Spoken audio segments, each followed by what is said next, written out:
Udah dapat belum? Udah, alhamdulillah 30. Tinggal nunggu jadwal. Jelang Ramadan perlu lagi kita. Kami tidak. Joy. Seperti ini besok ke sana, ini seperti ini kemari ini.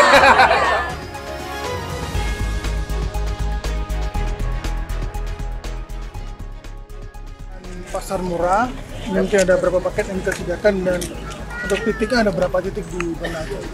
Ya, untuk titiknya kita ada titik sementara 3 hari ini di sini, besok kita ada di Pango, dan setelah yang ketiga itu kita di kantor kita di Sependak.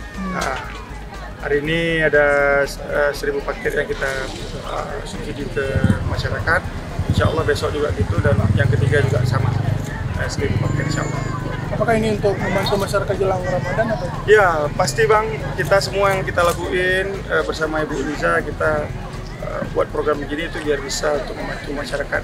Tadi saya banyak nanya, sangat terbantu dengan program ini karena apalagi menjelang Ramadan, bulan Ramadan, itu kan nanti inflasi bisa terjadi, tapi kita intervensi dari pemerintahan kota, kita kepingin inflasi itu tetap terjaga, jadi daya beli masyarakat juga tetap ada. Jadi alhamdulillah hari ini ada 1000 paket, dan ini mungkin sangat penting bagi masyarakat yang berpenghasilan rendah.